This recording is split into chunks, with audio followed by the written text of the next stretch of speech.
here it is. This was absolutely filthy,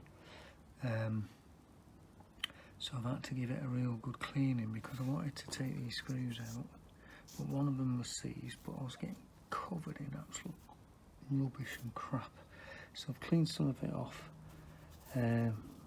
This was seized, this one here, with a bit of love, care and perseverance. I've managed to get the screw out.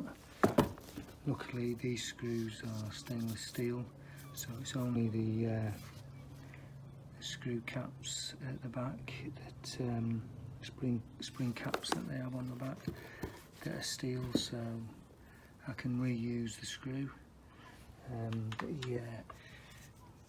The screw threads look okay, but as I say, these are stainless, so can be cleaned and used again. So I'm going to take this one off here and try and get this a bit cleaner for now. Okie doke. Okay, now I've got those apart now. This heat shielding in the inside the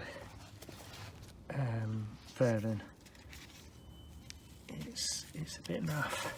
It's all the foam that's underneath there, it's all just disintegrating. So I bit the bullet and I've ordered some new stuff to come. So I'm going to scrape all this rubbish out, and not going to bore you with that. I'm going to get out so I can give it a good proper clean inside and get it degreased.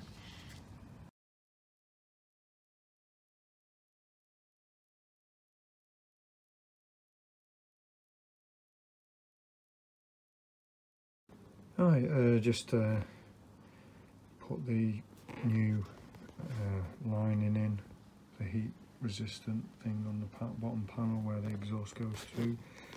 It's quite simple really. Got the old sheet. The sheets I bought are a little bit smaller than I need to have. So basically you just use the old one that you took off and mark round it, and I'll just cut out a little piece here, and then when I've done that I'll just stick it to this new panel. Right, that's the second panel done. All nicely in there now.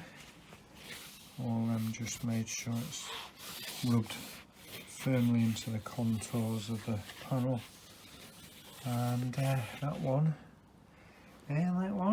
is ready for refitment when it's going all back together.